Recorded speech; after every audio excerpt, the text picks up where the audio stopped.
Hey guys, about 10 minutes ago, most of the protesters who were still out here picked up and left. There was only about 3 left by the end of the day. I think 1 or 2 of them left a sign or 2. And then shortly after that, CHP officers who were out here in full force for all of the day, they too took off. You can see 2 officers out here now just keeping an eye on the west steps. There's 2 more on the east steps and on the south steps. But for as far as we could tell, this is all that's out here right now.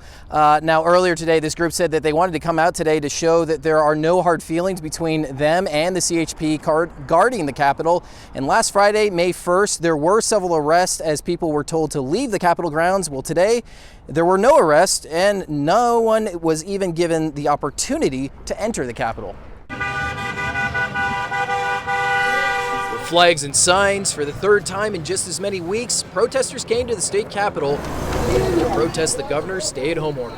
People are out of work, they want to put food on the table, and we want to open the state back up. We want to go back to work. Even as Governor Gavin Newsom announced some restrictions will be eased on Friday, this group says that's not enough.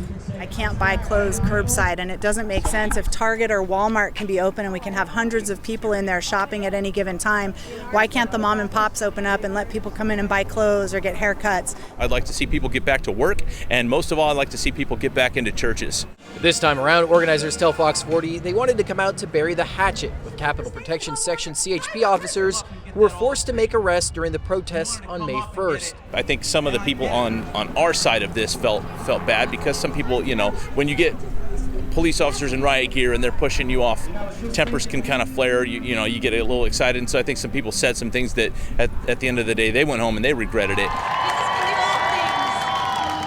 Pastor Tim Thompson from 412 Church in Marietta, California, even brought an actual olive tree to offer the officers today. But before protesters even arrived, dozens of CHP officers surrounded the perimeter and barricaded the park surrounding the Capitol building, not letting anybody in. He gave us what people in my neck of the woods call a nothing burger. Still, organizers brought their own stage and PA system, setting up on the sidewalk along 10th Street, holding a church service of sorts they say is part of the National Day of Prayer service. Some we spoke with felt the police presence was an overreach.